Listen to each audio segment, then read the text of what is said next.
buenas tardes. Estoy muy emocionado de presentar a Jorge Comensal. Esta es una conferencia magistral en el marco de la Escuela de Escritura Creativa de la Dirección de Literatura y Fomento a la Lectura de la UNAM, y es la primera conferencia que corresponde a la quinta generación del diplomado. Jorge es un escritor al que yo estimo, admiro y del que he aprendido mucho. Ha publicado las novelas Las Mutaciones y Este Vacío que Hierve, el libro de ensayos Yonki de las Letras y un libro variopinto de crónicas y ensayos personales sobre su muy estrecha y entrañable relación con la naturaleza, titulado Materia Viva.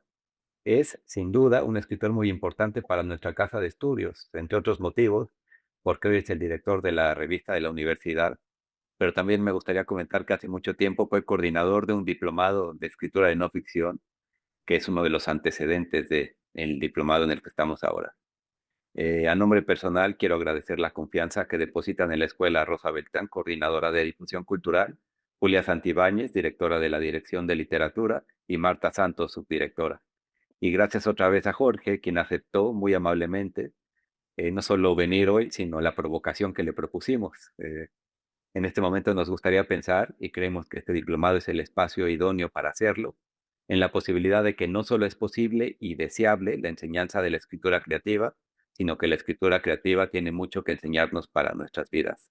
El título de la conversación de hoy es Algunas razones para inventar personas. Y bueno, sin más, bienvenido Jorge, de nuevo, muchísimas gracias por estar aquí. No, muchísimas gracias, César, por la invitación. Estoy realmente muy contento de estar aquí con ustedes. Avísenme si se escucha bien. Estoy desde la oficina de la revista de la Universidad de México. No crean que decoré mi casa con pósters de la revista, aunque sí lo haría porque estoy muy orgulloso de ella, pero estoy todavía en la oficina y pues es un gusto participar desde aquí en este diplomado que al igual que como hemos platicado, César, al igual que tú, yo lo veo como un espacio de fecundación mutua entre todos los participantes, ¿no? Porque la escritura no es algo que se pueda enseñar unidireccionalmente, sino que más bien se comparte y se puede crear en comunidad de una manera tal como lo hemos hecho en talleres muchas personas, ¿no? Y en los grupos de tallereo que seguramente surgen a partir de espacios como este. Y por supuesto, el nombre de conferencia magistral es imponente, un poco intimidante. Pensemos en una charla también, una charla que surge a partir de la conversación y de cómo César Tejeda pues se plantea la tarea de coordinar un diplomado de escritura creativa, así como ya lo mencionó ahora a partir de la idea de cómo la escritura misma, los ejercicios, la enseñanza, la teoría sobre la escritura creativa también puede ayudarnos a aplicar eso a otros ámbitos de la existencia, de la vida, tanto profesional como personal. Y fue así como surgió también el nombre de esta charla, que atribuyo totalmente a César, pero que me ayudó muchísimo a pensarla, algunas razones para inventar personas. Y uno de los detalles más provocadores de este título que propuso es la elección de la palabra personas en vez de personajes, ¿no? En el momento en que empezamos a hablar sobre este tema que quería compartirles, empezamos a hablar sobre los personajes y lo que considero al respecto de ellos, su papel en la literatura en general, no solo en la narrativa, y por qué hablar también de personas será uno de los motivos para la discusión en esta charla. Entonces, pues vamos a mencionar algunas razones, no son todas, y para hacerlo necesito desaparecer un momento para traer mis notas que dejé a varios metros de mí y no las puedo alcanzar así. Así que ahora, Adelante, Jorge. También, bueno, decirles a todos ustedes que forman parte del diplomado que Jorge va a conversar a lo largo de una hora y después pasamos a una sesión de preguntas y respuestas. listo, ya están aquí.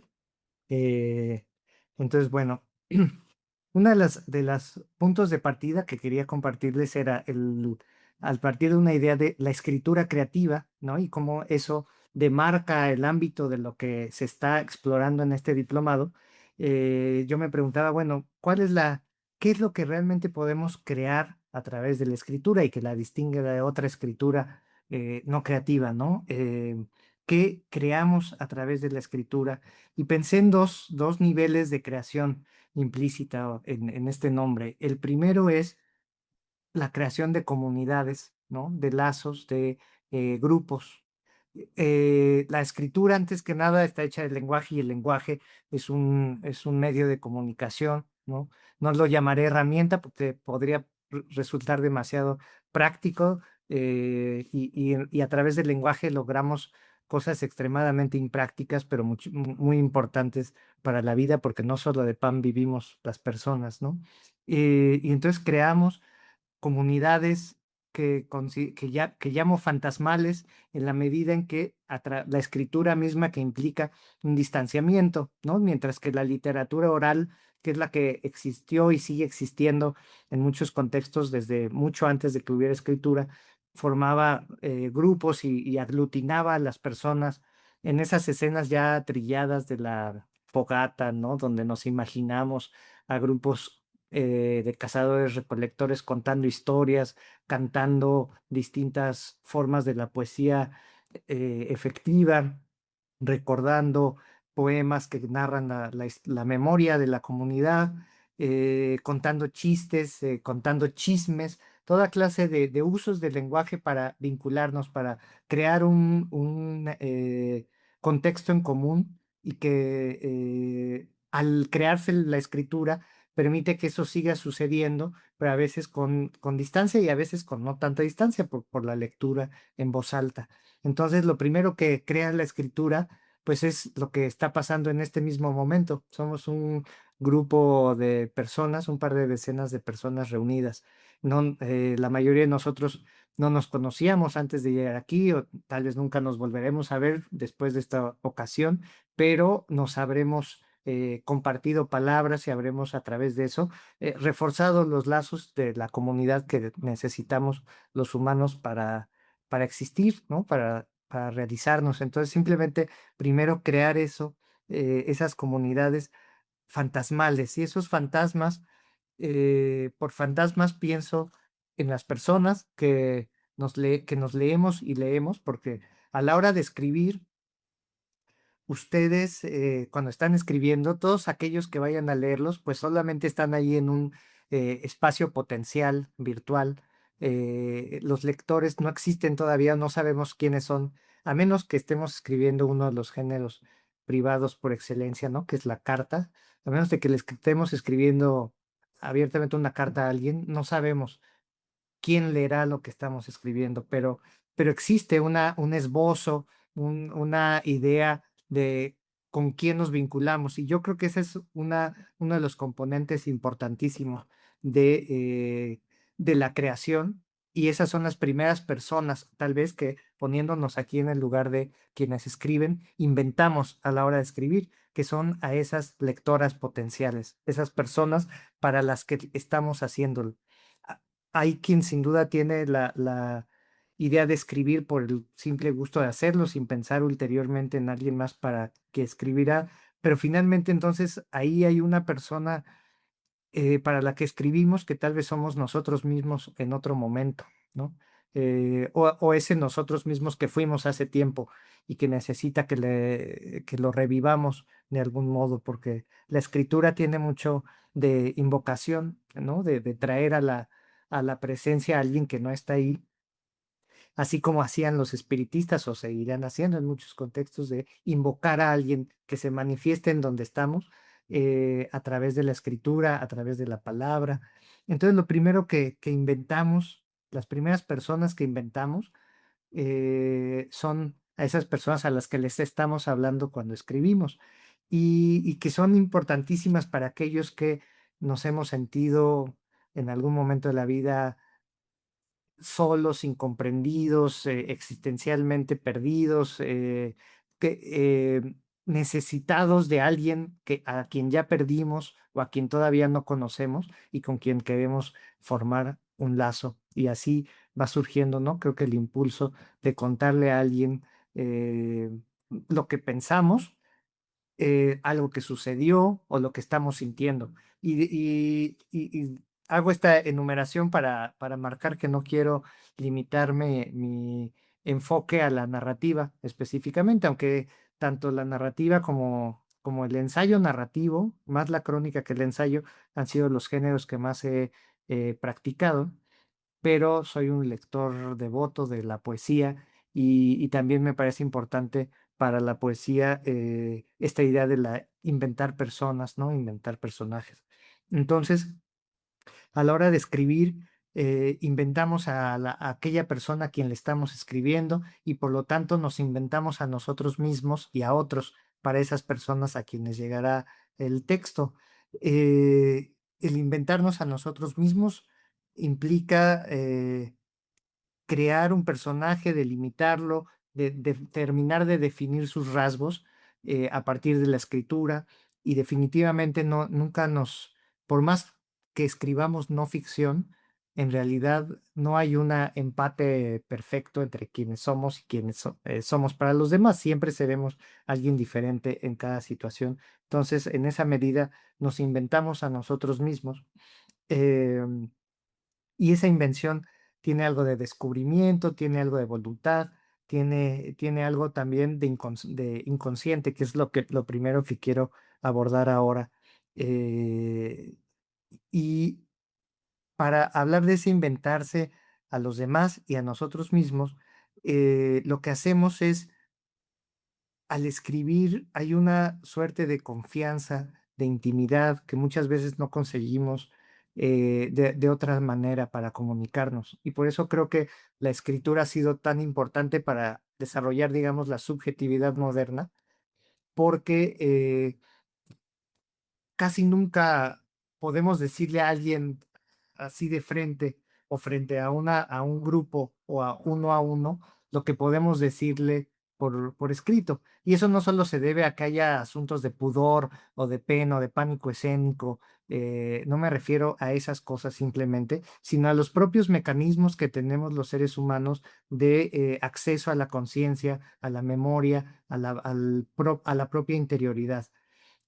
Hay mucho más dentro de nosotros mismos de lo que somos conscientes en un cierto momento, tanto por los mecanismos de represión y de olvido, tanto por el ámbito restringido al que accede nuestra autoconciencia, sobre todo si no hemos hecho mucho trabajo de introspección y la escritura es una forma de la introspección, ya sea imaginativa, porque estamos hurgando dentro de nosotros para crear algo o para recordarlo o para darle forma definitiva a algo, a nuestra postura, ¿no? O terminar de definir qué pensamos respecto a un tema.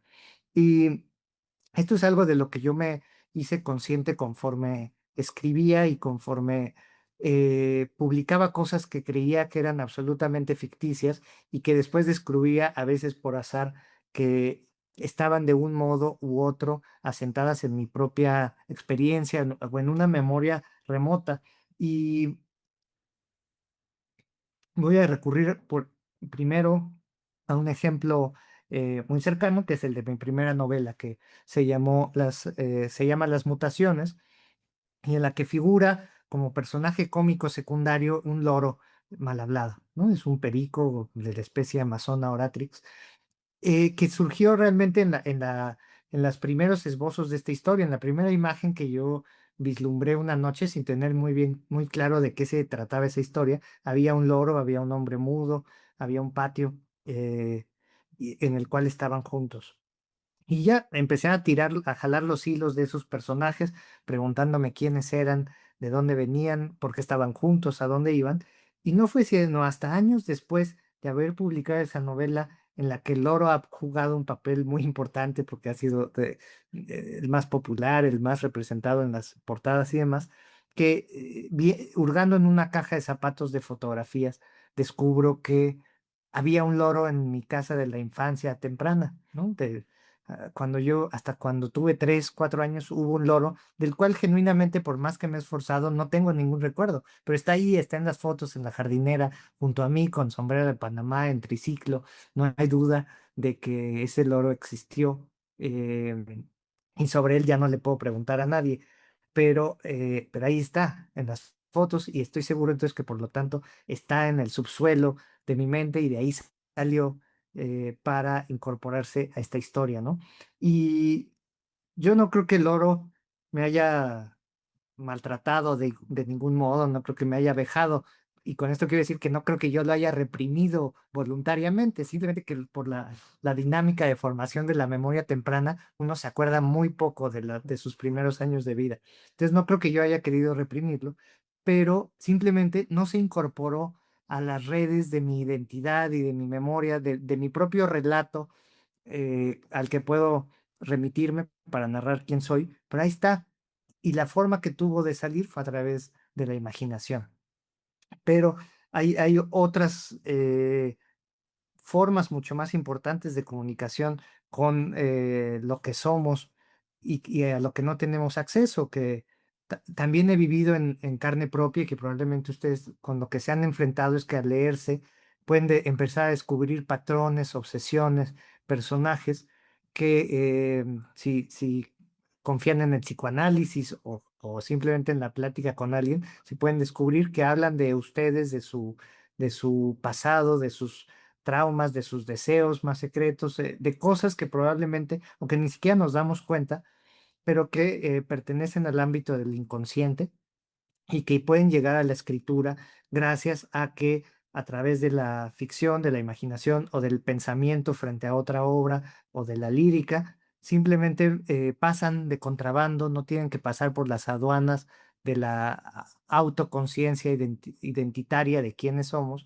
salen a través de personajes. Y también de esa manera uno puede terminar identificándose con personajes a los que abomina, pero que son los portadores de algo que estaba dentro de nosotros y que nos permite hablar, son fantasmas nuestros de algún modo también, ¿no? Entonces empiezan a formar parte de esa comunidad. Y me fui dando cuenta de esto, que pues no era una idea ni especialmente original ni difícil, porque me la encontré tiempo después en un libro de George Steiner, que es Tolstoy o Dostoyevsky, eh, su tratado sobre estos dos autores rusos y, y de aquí les quiero leer un pasaje porque atañe a este tema que les estoy planteando, ¿no? Entonces es una página que voy a leerles eh, y empieza refiriéndose a un texto de Sartre. En su Qu'est-ce que c'est la littérature, Sartre rechaza la idea de que un personaje imaginado posea, en algún sentido racional, una vida propia. Y entonces George Steiner cita a este texto de Sartre de qué es la literatura. Entonces cita, un escritor, pues, no encuentra nada nunca salvo su conocimiento, su voluntad, sus proyectos, en una palabra, a sí mismo. Solo capta su propia subjetividad. Proust no descubrió en ningún momento la homosexualidad de Charlotte, puesto que lo había decidido antes de emprender su obra.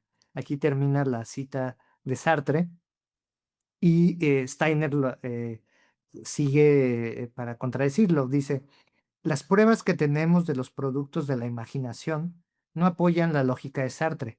Aunque un personaje es, en efecto, una creación de la subjetividad de un escritor, parece que representa aquella parte de sí mismo de la que el autor no tiene un conocimiento completo. Sartre dice que la formulación de un problema, una ecuación algebraica con incógnitas, implica necesariamente su solución y la naturaleza de esa solución. Pero el proceso no deja de ser creador. El descubrimiento de la respuesta es una tautología solo en el plano ideal. Todas las cosas que nos rodean y todas las que nos suceden, dijo Coleridge en su apéndice al Manual del Estadista, no tienen más que una causa común definitiva, a saber, el aumento de la conciencia de tal manera que, sea cual fuera la parte de la terra incógnita de nuestra naturaleza que la conciencia acrecentada descubra, nuestra voluntad puede conquistarla y someterla a la soberanía de la razón. Esta es una cita de Coleridge medio abstrusa, pero luego les compartiré el texto por escrito y podrán releerlo, ¿no? Sigue Steiner. Don Quijote, Falstaff y Emma Bovary representan tales descubrimientos de la conciencia. Creándolos y en la iluminación recíproca del acto creador y del crecimiento de la cosa creada, Cervantes, Shakespeare y Flaubert llegaron literalmente a conocer partes de sí mismos antes insospechadas. El dramaturgo alemán Hebel preguntó hasta qué punto cualquier personaje inventado por un poeta puede considerarse concreto y dio su propia respuesta hasta el punto en que el hombre es libre en sus relaciones con Dios. Hasta ahí cito esta página donde en esencia dice esta misma idea que les digo sobre eh, el conocimiento de partes insospechadas en nosotros mismos a través de esos personajes que creamos. Y me parece especialmente importante el personaje como vehículo de ese conocimiento, separado de otros aspectos del acto de la escritura creativa que pueden involucrar el tema, la trama, el desenlace, la misma, el lenguaje. Está en los personajes, creo, la clave y es lo que también voy a seguir tratando de exponer, porque me parecen el centro de esta relación creativa con los personajes que proyectan lo que somos, más allá de lo que de aquel control racional que ejercemos, ¿no? Sobre la escritura.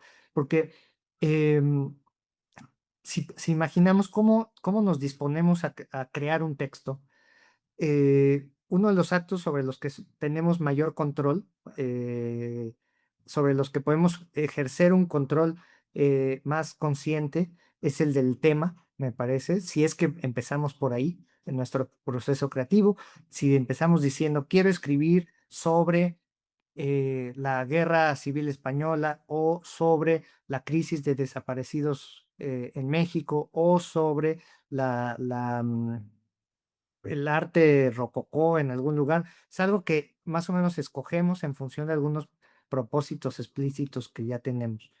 Después armamos como el entramado, ya sea retórico de un poema, o ya sea argumentativo de un ensayo, o ya sea narrativo de una novela, cuento, guión. Es decir, como que armamos qué va a pasar antes, qué va a pasar después. También hay una lógica de la consecuencia que nos va casi casi que obligando a que pase una cosa detrás de otra hasta que llegamos a un clímax. Y entonces eso lo trabajamos también de muchas maneras para llegar a cierto desenlace.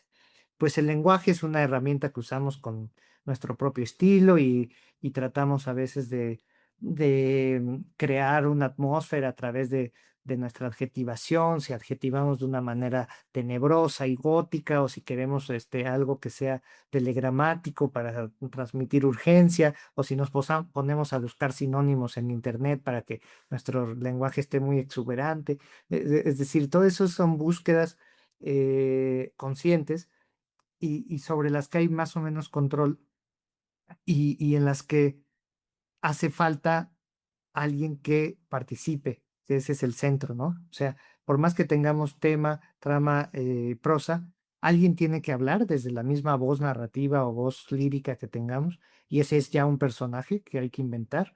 Alguien tiene que aparecer, tiene que haber un elenco, y eso es lo más difícil de controlar. Uno puede, por supuesto, decir, quiero hacer un personaje. Y empezarle a atribuir rasgos identitarios más allá de su género, de su nacionalidad, de su edad, de su generación, de su contexto socioeconómico. Decidiremos si es carismático o no, pero hay algo más que requiere para llenarse de vida y es justamente todo eso que no está bajo nuestro control y de lo que creo que se nutre la esencia de la literatura y que vuelve más importante o más duradera una obra, cualquiera que sea, porque es en donde se apoyará la vida, no tanto en qué bien, no tanto en que el tema vaya a seguir siendo actual o no, no tanto en si la trama es perfecta y el giro de tuerca es muy sorpresivo, no tanto en si la escritura es bellísima, sino en esa vida que adquiere a través de las voces de los personajes que habitan al personaje.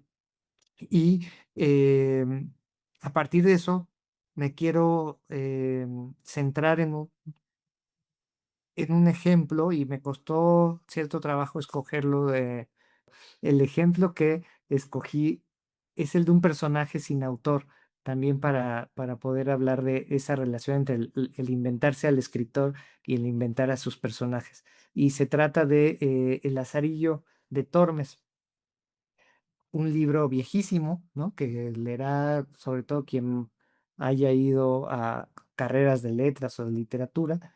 eh,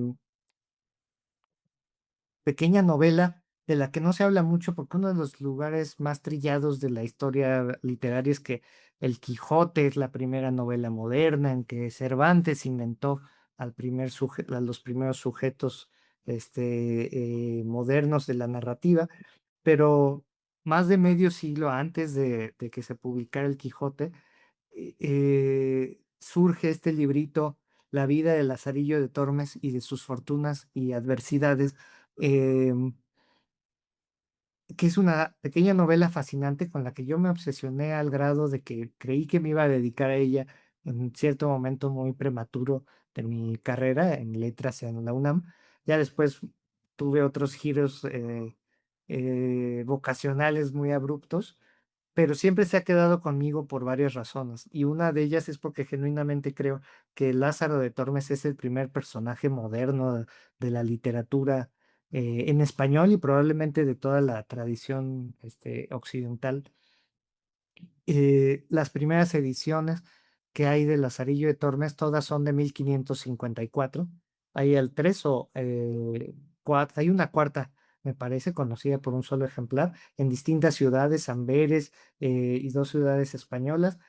Hubo ediciones de este libro y estamos seguros por la simultaneidad de esas ediciones que hubo una anterior a todas ellas, al menos, de la que no quedan ejemplares, que se perdieron, porque era un libro, una historia modesta y que por lo tanto se imprimió en papel barato, en formatos de bolsillo, que son los que más trabajo cuesta que se conserven. Mm, y es novedoso y es revolucionario el Lazarillo por muchas razones.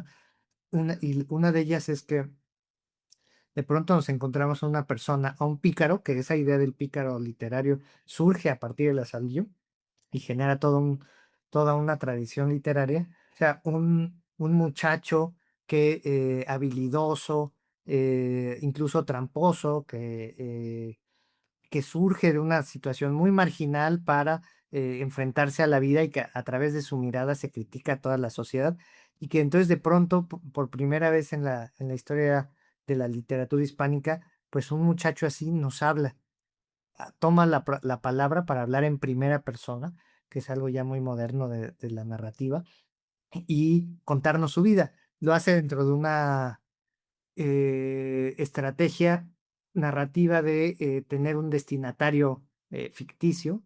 Entonces, es una carta y le dice, como usted me pidió, vuestra merced me pide saber de mí, pues le voy a contar aquí mi historia, ¿no? Toda, y le cuenta su biografía de cómo pasa de ser un muchacho pícaro por muchos oficios hasta llegar a lo que él llama, y no sabemos con qué tanta ironía, la cima, la cumbre de toda buena fortuna. Y entonces Lázaro, cada capítulo de la novelita se va organizando en función de con quién vive, con un alguacil, con un caballero, con un sacerdote, con distintos personajes de la sociedad hispánica del siglo XVI, y pues va haciendo una crítica de los estamentos, ¿no? De la corrupción de muchos prelados, eclesiásticos, de las imposturas de la baja nobleza que vive para presumir y que no trabaja y que no tienen que caerse muerta, de distintos, de los ciegos que mendigan también por las ciudades. O sea, es una crítica de todos los ámbitos sociales. Incluso hay un brevísimo pasaje enigmático donde no sabemos si a lo que alude de manera muy velada es a que sufrió un abuso sexual. Y finalmente termina como pregonero en Toledo y dice, y vivo, entonces como pregonero, me invitó a vivir a su casa el arcipreste, o sea, un eclesiástico de alta jerarquía, y me casé con la señora que trabaja con él y toda la manera en que lo plantea tiene un nivel como que parece estar muy orgulloso y demás, pero que hay un subtexto en el cual pareciera que lo que realmente pasa es que Lázaro de Tormes es la pantalla para la relación clandestina que hay entre el arcipreste y su esposa, ¿no? La esposa de Lázaro. Y no sabemos a veces con qué tanta ingenuidad o con qué tanta cinismo nos cuenta Lázaro esta situación. Y bueno, eso ha dado pie a que muchísimos hispanistas y lectores se peleen por cuál es la consistencia moral de Lázaro y los ingleses, que son mucho más puritanos que los hispanos, como condenando a Lázaro, como este es un cínico cómplice y otros defendiéndolo, sobre temas que siempre quedan en ese ámbito tan fructífero de la ambigüedad del libro. Pero hay otro elemento también que ha obsesionado a la crítica constantemente durante siglos y es quién escribió El Lazarillo de Tormes, porque se publica en 1554 estas ediciones, ninguna de ellas tiene autor expreso, o sea, son anónimas. Eh, es comprensible por qué es anónimo, porque es un libro tan ácido, tan crítico con la sociedad de su tiempo, que cualquiera habría terminado perseguido por la Inquisición si hubiera reconocido la autoría. Entonces, muchos años después le comienzan a atribuir el libro a Diego Hurtado de Mendoza, pero pues no hay realmente suficiente evidencia. Y ahora pues muchos hispanistas han puesto sus carreras enteras en apostar por quién lo escribió. Y algunos si era cristiano viejo, si era cristiano nuevo, o sea, si era converso, judío converso, si era esto, si era aquello, si era morisco, si era un monje jerónimo, que hay buenas pistas para creer que sí fue ese monje Jerónimo Juan de Ortega, o que sí era Alfonso de Valdés, el secretario de Carlos V, o sea, uno de los intelectuales más poderosos del imperio en ese momento, y que tampoco obviamente podía reconocer la escritura. Y hay mucho al respecto para quien le interese el hispanismo, pero a mí siempre me ha gustado también de este libro ese anonimato que nos priva del ancla autoral para reducir la cantidad de sentidos que puede adquirir la obra y que siento que esa inexistencia del autor, esa vida se le transmite a Lázaro, o sea, al personaje en primera persona y que le da mucha más potencia y que hace que sea uno de los clásicos de nuestra literatura, del que hay cientos de ediciones, que se leyó muchísimo sin parar durante siglos, que se sigue editando por todos lados. Yo colecciono ediciones de Lazarillo, que influyó muchísimo en toda la picaresca, no solo en España, en toda Europa. Moll Flanders, una gran novela picaresca inglesa, surge de aquí. Entonces que este personaje adquiere una vida tan potente que se empieza, que hay gente, y esto también me parece un indicio extraordinario de cómo para nosotros los personajes pueden llegar a estar vivos, que es lo que ahora se llama fanfiction, ¿no? Y que no tenía nombre en esa época, pero que ya existía. Y es que personas se apegan tanto, se encariñan tanto con los personajes de los libros que les gustan, que necesitan seguir conviviendo con ellos y que para lograrlo, pues se ponen a escribir más historias en donde aparecen, ¿no? Que esa es la esencia del fanfiction y de las segundas partes del Lazarillo, en este caso, porque hay dos escritas por otras personas, una de ellas sí ubicado el autor, y rarísimas. Juan de Luna, un exiliado protestante en París, escribe una segunda parte de Lazarillo, que ya se va a otro lado completamente y es un relato fantástico donde Lázaro de Tormes termina peleando bajo el mar con un ejército de atunes. Entonces es algo realmente surrealista, ¿no? Muy ajeno al realismo de la primera parte. Pero este personaje entonces adquiere esa nueva vida como que nos pide que lo sigamos creando y que creo que es uno de los principales también elementos que podemos saber como escritores que están buscando el compromiso con una historia o con una voz cuando nos estamos formando, que dejemos, que veamos qué tal habitan, qué tanta atención nos piden, qué tal conviven con nosotros en nuestra imaginación, y que si una historia, tenemos la trama, el tema que nos importa mucho y no encontramos a los personajes, entonces creo que es lo que hay que seguir buscando, que es una de las cosas principales que debemos buscar, porque ahí va a estar la vida y porque de los personajes depende que nos comprometamos tanto como creadores como lectores. Yo no quiero hacer esa diferencia tan marcada porque finalmente un libro lo escribimos leyéndolo al mismo tiempo y quienes lo leen también lo crean de su parte, ¿no? Entonces ahí es muy semejante como lector, como escritora, la búsqueda de la relación con los personajes, que se queden con nosotros, que querramos convivir con ellos y que es algo sumamente importante. Em, Vuelvo a ejemplos de esa novela que les mencioné, Las mutaciones, donde em, yo tenía muy claro desde el principio que tenía unos protagonistas con los que me interesaba muchísimo, a los que me interesaba muchísimo conocer. Uno porque era un abogado muy elocuente que perdía la capacidad de hablar y entonces yo quería saber cómo le había hecho en la vida y qué le había pasado. Y otros porque me caían bien por otras razones.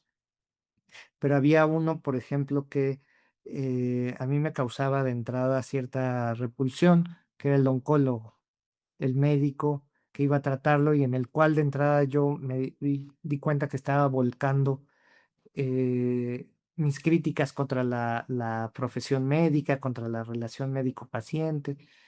Y entonces que era alguien que me disgustaba y que por lo tanto estaba siendo caricaturizado y por lo tanto era un poco bidimensional, un poco plano. Y yo necesitaba, para poder convivir con él genuinamente, conocerlo en su complejidad y por lo tanto le atribuí mis más íntimos gustos, gustos musicales. O sea, traté de hacerlo de una manera que me permitiera acercarme a él y que era una de las cosas que yo estaba genuinamente buscando. Entender cómo alguien lidiaba con el trato cotidiano con el sufrimiento humano, ¿no? Que implica ser un oncólogo y era algo que genuinamente me interesaba entender, alguien a quien quería conocer, pero que entre esa persona y yo se estaba interponiendo mis prejuicios, mis críticas, y que por lo tanto podía terminar siendo solo una botarga, ¿no? Una botarga de médico, pero como el doctor Simi perverso. Y yo no quería una botarga, sino alguien de carne y hueso, y esa era una búsqueda importante. Y yo creo que hay muchos casos literarios donde, puesto que estamos más que nada interesados por cumplir la trama, la tesis, por satisfacer nuestro tratamiento del tema, no nos fijamos tanto en que los personajes estén vivos y podemos acabar con botargas, ¿no? Que estén un poco huecas o que sean muy torpes, que se caigan y no se puedan levantar, porque las pusimos a bailar ridículamente, ¿no? Como caricaturas. Entonces, que para evitar tener botargas en nuestras obras narrativas o líricas, o igual en nuestros ensayos, y aquí podemos apelar a a esos contrincantes de paja, que se les llaman, o sea, como cuando caracterizamos a nuestros oponentes de una forma caricaturesca sus ideas, no reducir las ideas de nuestros oponentes a caricaturas sin fondo, o hacer de los personajes de los autores, por ejemplo, sobre los que hablamos en el ensayo, no hacer de ellos santos y villanos, ¿no? Porque también en el ensayo que se usa mucho dialogar con otros autores, ¿no? Con escritoras, con filósofas, con historiadores, podemos hacer de ellos también caricaturas y pueden terminar siendo botargas de nuestra argumentación. Entonces, ese es la búsqueda que a mí también me permite ver cuando he logrado que tenga vida algo que escribo o cuando siento que todavía no lo he logrado, tiene que ver fundamentalmente con cómo me siento en la compañía de esas personajes, es decir, si se están convirtiendo en personas importantes en nuestra vida. Se habla mucho de cómo Hay veces que que sabiendo que estamos leyendo ficción lloramos o o nos ponemos realmente felices o nos carcajeamos de alguien, pero sobre todo el llanto como un indicador inquietante de cómo nos pudimos involucrar afectivamente tanto con alguien que sabíamos que no existía. Eso es porque se logró esa magia de insuflarle la vida, ¿no? A los personajes. ¿Cómo lograrlo? Pues es ahí donde la enseñanza de la escritura se empieza a volver cuestionable y uno empieza a decir, devuélvanme mi dinero, porque igual no hay un instructivo, que al menos que yo conozca, no hay una serie de pasos infalibles, no hay para mí estrategias más que esta búsqueda consciente de que estamos tratando de crear seres con vida, de lo que estamos tratando es invocar voces que resuenen. Pero bueno, para sí tratar de abordar un acercamiento a cómo podemos vitali- revitalizar o vitalizar de entrada a las personas de nuestra escritura, pienso en que el encontrar lo que es absolutamente distinto en alguien con respecto a todo lo que lo puede definir. ¿Qué quiero decir con esto? Si partimos de un oficio, como el ejemplo que les di del oncólogo, eh, yo no quiero nada más centrarme en todas las ideas que podamos tener preconcebidas que puedan servir para caracterizar a un médico, ¿no? Sino quiero encontrar lo que hace que ese oncólogo es diferente de todos los demás oncólogos. Lo mismo con si vamos a retratar a un personaje, a un hombre malvado, a un profesor rabo verde, a lo que sea. Va a haber mil cosas que tengan en común con todos los demás, y que eso es lo que hace que pertenezca a un tipo, a una categoría, pero pero no podemos dejar de buscar aquello que lo hace distinto de todos de todos los demás que pertenecen a su mismo grupo. Esa búsqueda de lo común entre lo diverso, creo que es el área de conocimiento que le atañe directamente a la literatura. Milán Kundera, en su libro sobre el arte de la novela, aborda así la novela como un género que es una herramienta de conocimiento en sí mismo, o sea, no como arte entendido como divertimento, ni como tratamiento estético, ni como entretenimiento, sino como una forma específica de conocer el mundo, la novela. Y entonces él dice, bueno, la novela es una forma específica de conocer em, aquello que no puede conocerse con ninguna otra estrategia. Y en general las ciencias, las humanidades y las ciencias exactas, lo que van haciendo en el mundo es encontrar lo común entre lo diverso, ¿no? Aquello que comparten distintos fenómenos y que permite clasificarlos, es aquello que hay de común entre lo distinto. Y el arte creo que enfoca el mundo, la realidad la conoce desde el enfoque diferente, encontrar lo diverso entre lo común. Y esa diversidad es lo que nos permite acercarnos a a la complejidad humana, a lo que hace distinto de cualquier otro caso el de alguien, ¿no? Y los ejemplos pueden ser, em, podemos tomar cualquier gran personaje de la literatura y decir, bueno, ¿qué es lo que lo hace? Este personaje, ¿qué es? Ah, pues es un caballero, caballero en el sentido medieval del término, o es una esposa de la aristocracia moscovita, o es un tal. Ok, ¿y qué lo distingue de ser es nada más que eso? Em,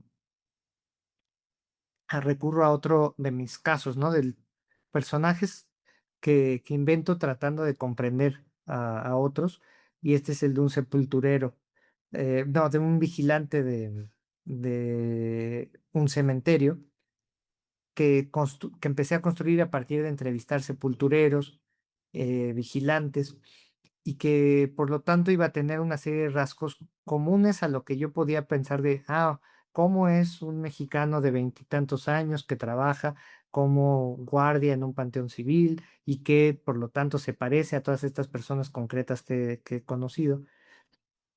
Pero después de agotar esos recursos de conformación, me empecé a preguntar sobre lo que era distinto en él de cualquier otra persona. Y, y fue así como sentí que le podía dar vida a este personaje, ¿no? Entonces, em, ahora quiero retomar todas estas reflexiones alrededor de los personajes que he planteado para aplicarlas a ese enfoque tan original, tan interesante, tan fructífero que César Tejeda planteaba al comienzo sobre cómo puede el estudio, la reflexión sobre el ejercicio, sobre la escritura creativa, también iluminar otros aspectos de la existencia, que no son estrictamente el oficio o la afición a escribir. Y también me he puesto a pensar sobre eso y me he dado cuenta que mi postura existencial refleja también mi creencia en la importancia superior del personaje sobre otros aspectos de la construcción de un universo literario, porque también de la misma manera yo creo que en la vida no importa un tema y por lo tanto no importa tanto de qué se trata de lo que hablamos, de lo que hacemos. No importa tanto si nos va muy bien o si la trama es muy apasionante o muy monótona, o porque finalmente hay libros muy buenos donde no pasa nada y libros llenos de peripecias que se sienten muertos, ¿no? No importa, por supuesto, el desenlace, porque están esas frases de superación personal sobre lo que importa es el camino, no la llegada, ¿no? Tampoco importa tanto la finura estética exquisita de cómo revestimos ese relato. Es decir, una vida muy estética, tampoco creo que es lo más importante cómo decoramos nuestra existencia, sino el simple, el simple hecho de quiénes somos y si encontramos lo diverso, lo que nos hace diversos de todo lo común y por lo tanto eh, nos puede hacer sentir que finalmente hemos llegado a encontrar quiénes somos, más allá de sentirnos como eh, una especie de botarga o de personaje. Entonces, importa más en ese sentido explorar, descubrir, inventar quiénes somos como personas, que llenarnos de otros elementos que por supuesto que son necesarios para contar una historia y que son parte inexorable de una vida, su trama, su tema, sus temas, ¿no? Sus desenlaces, eh, sus atributos visibles o vistosos u ocultos, pero ocuparnos sobre todo de, de que se sienta viva para nosotros mismos esa persona. La persona, por supuesto, es una palabra que etimológicamente se remite a la máscara, ¿no? Las personas siempre tenemos una máscara puesta porque existe para vincularnos con los demás. Y hay quien dice que detrás de esa máscara hay otra más y otra más, y no se trata de buscar al personaje real absolutamente, sino de irlo creando y por lo tanto darse cuenta que siempre va a tener un elemento de ficción. Pero leer también pensando en nuestra relación con los personajes y de qué nos dicen esos personajes sobre quiénes somos y quiénes queremos ser. Creo que es una manera muy enriquecedora de vivir la literatura, en la que encontraremos gente muy buena, muy mala, pero sobre todo gente compleja, gente real, con la que queremos seguir conviviendo y con la que nos sentimos felices de haber convivido mientras estuvimos leyendo un ensayo, una novela, algún cuento. Entonces, esa es una reflexión también en el sentido de la escritura creativa en otros ámbitos de la vida que quería compartirles.